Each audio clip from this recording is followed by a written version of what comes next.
Bayan shekaru sama da 50 mutane sun sake komawa zuwa kusa da duniyar wata. Kafin mu je cikin labarin ka daure ka yi subscribing.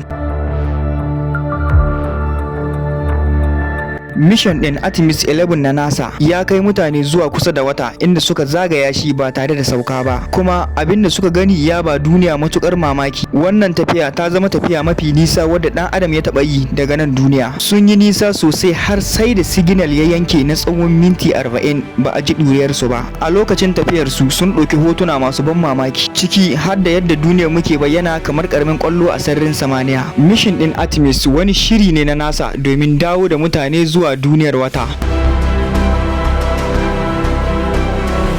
Wannan tafiya ita ce tafiya mafi nisa wadda ɗan adam ya taɓa yi a zamaninmu. Sun zagaya har can bayan wata, wajen da ba a iya ganin duniya kai tsaye. Duniyarmu ta zama ƙaramin ƙwallo mai haske a cikin duhu.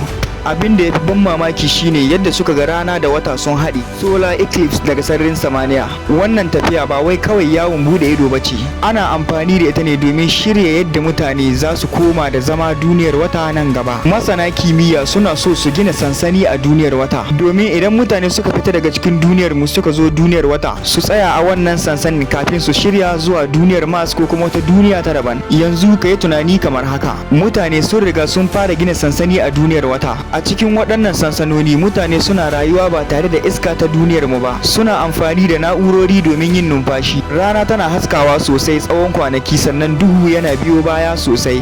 Amma babbar tambaya ita ce anan, shin mutane za su iya rayuwa a duniyar wata har abada, ko kuwa mutane za su bar duniya gaba ɗaya wata rana su koma duniyar wata? Masana NASA suna shirin gina cikakken sansani a duniyar wata domin zama na dogon lokaci. Wannan na iya zama mataki na farko kafin zuwa duniyar Mars. Idan kuna jin daɗin labarin da nake kawo muku, ku subscribe ku min like.